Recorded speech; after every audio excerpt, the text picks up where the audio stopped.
Մեր օրինակը կարծում եմ շատ կարևոր օրինակ է, թե ինչպես երկիրը առանց նոր հանքեր բացահայտելու կարող է զրո էներգետիկ ռեսուրսով երկրից վերածվել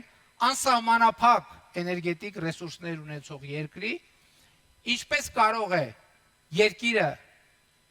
հուսահատ աշխարհագրական դիրքը փոխարինել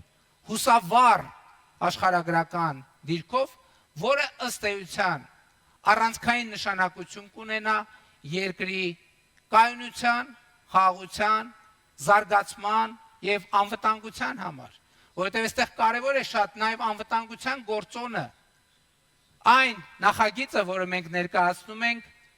եւ որի մասին ես խոսում եմ, հյուսիս, հարավ, արևելք, արևմուտք,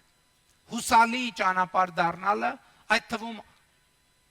անվտանգության հուսալի գործոն է, որովհետև երբ որ մենք կդառնանք,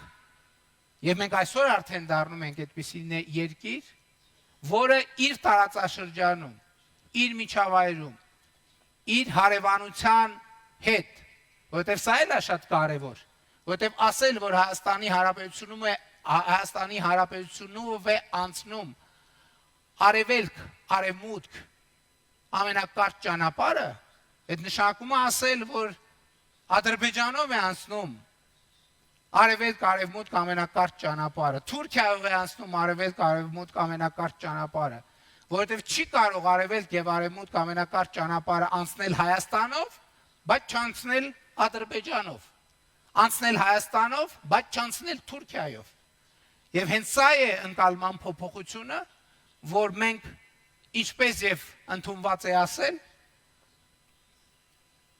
մեր երկրի սահմանները տեսնում ենք ոչ միայն եւ ոչ այնքան բաժանարար նշանակությամբ, որովհետեւ սահման այնուամենայնիվ ունի բաժանարար հատկություն, բաժանում է երկրները իրարից, բայց մենք տեսնում ենք սահմանները այդ թվում միացնելու, համախմբելու հատկությամբ, երբ մեր տարածաշրջանի երկրները կկարողանան միմյանց տարածքային ամբողջականությունը, ինքնիշխանությունը, սահմանների անձեռնմխելիությունը եւ իրավազորությունը հարգելով այնպիսի համագործակցություն հաստատել, որ խաղաղությունը ոչ միայն ձեռնտու կլինի բոլորին, այլև խաղաղությունը կենսական կլինի բոլորի համար։ Եվ խաղաղությունը կդառնա այն հիմնական երաշխիքը,